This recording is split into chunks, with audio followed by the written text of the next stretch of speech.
भारत की सबसे जटिल परीक्षाओं में से एक यूपीएससी पास करना हर एक भारतीय युवा का एक सपना होता है।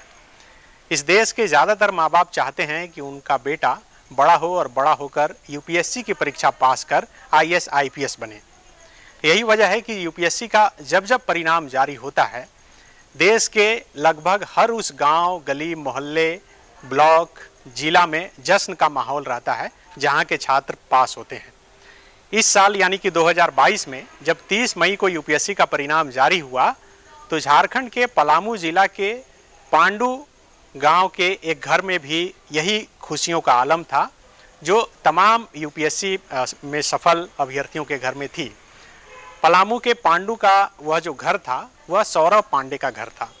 सौरभ पांडे ने मीडिया को बताया, अपने घर के लोगों को बताया, आसपास के लोगों को बताया कि उनका यूपीएससी में 397वां रैंक आया है। इस बात को सुनकर पलामू के जो स्थानीय मीडिया के जो साथी थे, उन्होंने उनका इंटरव्यू लिया। इंटरव्यू अखबार में छपी, कई टेलीविज़न में चला, डिजिटल प्लेटफॉर्म में चला। सौरभ ने बताया कि बहुत संघर्ष करके उन्होंने यह सफलता अर्जित की है। उन्होंने अपनी असफलता का पूरा श्रेय जो है अपनी बहन को दिया और बताया कि उनकी बहन ने खुद से कोचिंग उन्होंने चलाया और उससे जो कमाई हुई वो पैसा देकर अपने भाई यानी कि सौरभ पांडे को वो दिल्ली में पढ़ने के लिए भेजी और यही वजह है कि आज सौरभ इस परीक्षा में सफल हुआ था। सौरभ ने अब इंटरव्यू के दौरान बताया कि करीब 10 साल पहले उनके पिता की मृत्यु हो गई थी।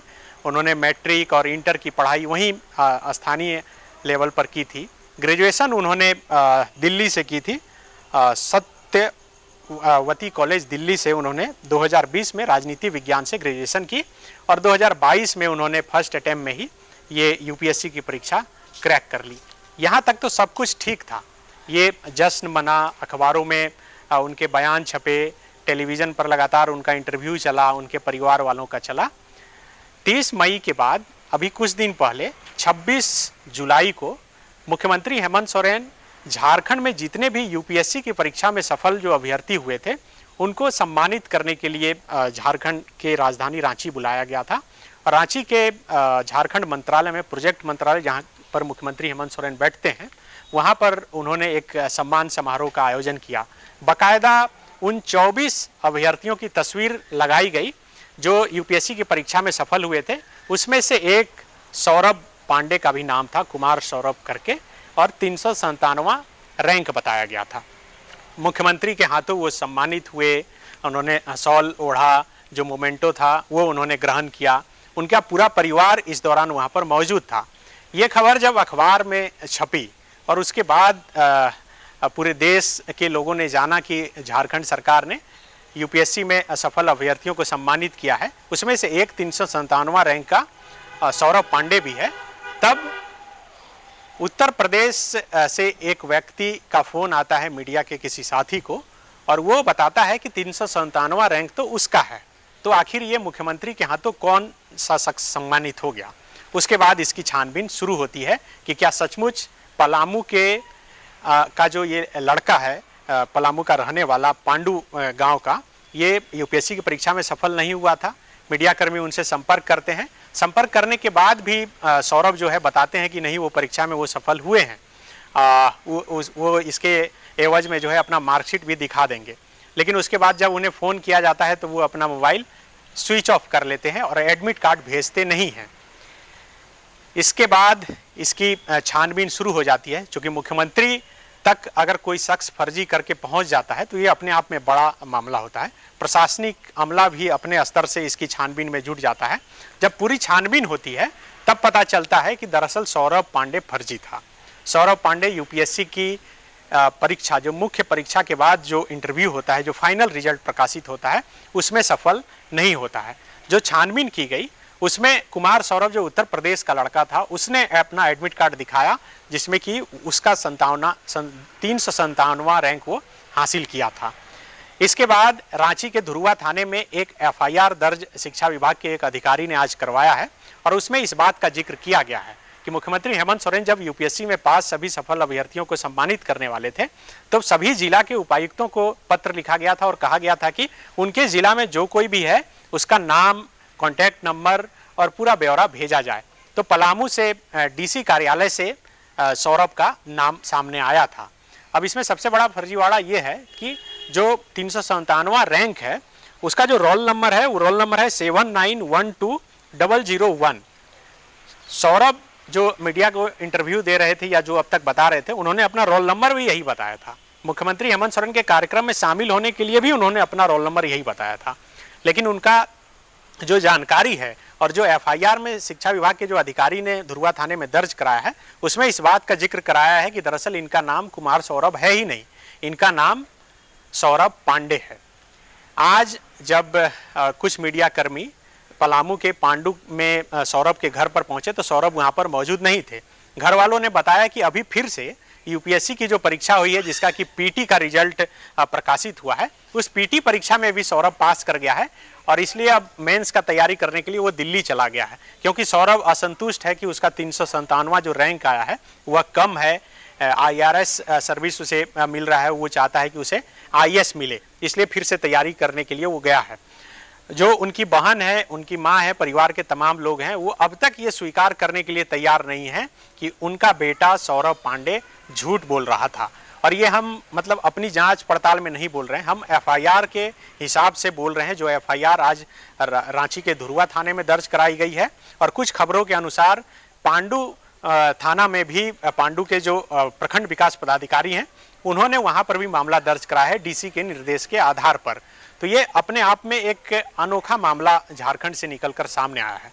आपको याद होगा कि जब यूपीएससी का रिजल्ट निकला था तो रामगढ़ से भी एक महिला उम्मीदवार थी और उन्होंने बताया था कि वह यूपीएससी की परीक्षा में सफल हुई थी, लेकिन उन्होंने इतनी ईमानदारी बरती कि थोड़े ही देर बाद जैसे ही उन्हें ये पता चल गया कि वो नहीं है, रोल नंबर जब उन्होंने मिलाया तो उनके परिवार के लोगों ने ही आगे आके बताया था कि नहीं वो पास नहीं हुई हैं।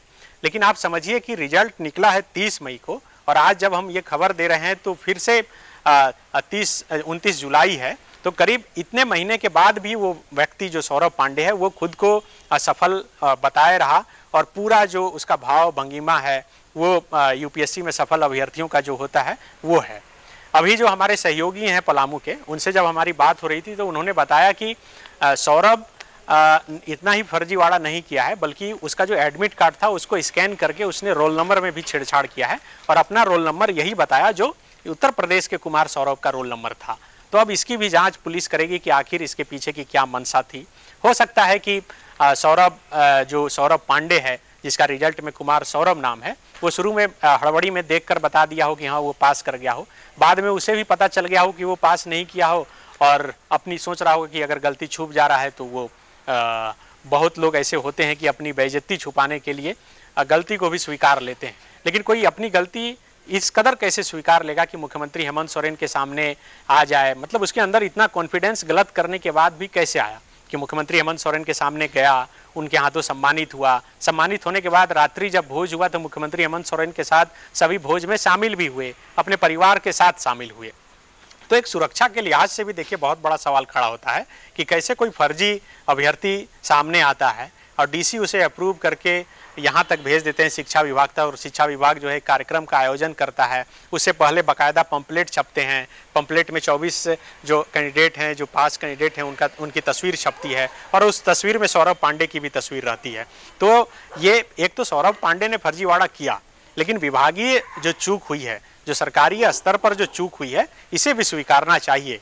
और हो सकता है कि जब आगे अगली बार जब परीक्षा का रिजल्ट निकलेगा, जब कभी भी, तो कोई भी डीसी किसी को सम्मानित करने से पहले, मुख्यमंत्री सम्मानित करने से पहले या कोई भी व्यक्ति सम्मानित करने से पहले 100 बार सोचेगा और क्रॉस कम से कम जरूर करेगा। हम मीडिया कर्मी भी हम इंटरव्यू करने से पहले ज़रूर क्रॉस करना चाहेंगे कि रोल नंबर देखकर कि भाई ये सचमुच में पास हुए या नहीं।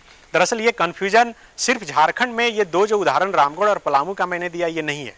इस बार की परीक्षा में देश भर में कई ऐसे स्टूडेंट निकलकर सामने आए जिसके साथ ये हुआ। उत्तर प्रदेश में तो एक स्टूडेंट के साथ ऐसा हुआ कि उनको पता चला कि सेम नाम था, क्योंकि नाम उन्होंने सर्च करके देखा, हड़बड़ी में वो एडमिट कार्ड नहीं देख पाए तो पता चला कि वो यूपीएससी की परीक्षा में पास कर गए। पूरा जश्न बना, फोटो तस्वीर खिंचाई गई, मीडिया वाले बयान वगैरह लेकर गए।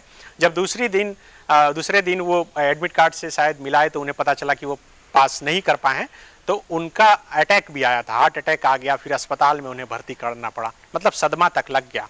तो यूपीएससी की परीक्षा का परिणाम जारी होने के बाद जिस तरह का हुआ घर परिवार और समाज बनाता है, वो कोई कैंडिडेट कैसे उसे सहन करता है, आप इस पहलू को देखकर आप समझ सकते हैं कि जो व्यक्ति अगर गलती से भी बोल दे कि हाँ पास कर गया है, वो अपने अंदर इतनी शक्ति नहीं रख सकता बोलने के लिए कि नहीं हम गलती बोल दिए।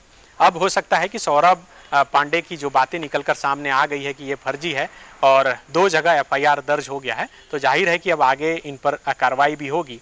अब चूंकि ये यूपीएससी की फिर से, जैसा कि परिवार वाले बता रहे हैं कि पीटी पास किए हैं, तो हो सकता है कि इनके साथ कोई मर्सी हो ताकि यूपीएससी के आगे की परीक्षाओं में इन्हें सफलता अर्जित करने में कोई मुसीबतों का सामना नहीं करना पड़े। चूँकि अगर पिछली बार इंटरव्यू तक पहुँचे थे तो इतना तो साफ है कि ये पढ़ने में तेज़ हैं और होनहार ज़रूर हैं। अगर फिर से पीटी पास किए हैं तो इससे तो और अधिक साबित होता है कि ये पढ़ने में तेज़ हैं। तो हम उम्मीद करेंगे कि फिर से वो पास करें, और अगर गलती से ये गलत धारणा मन में बनाए हैं और ये पूरी साजिश रचे हैं तो ऐसा नहीं करना चाहिए और छात्रों को ऐसा करने से जरूर बचना चाहिए। शुक्रिया।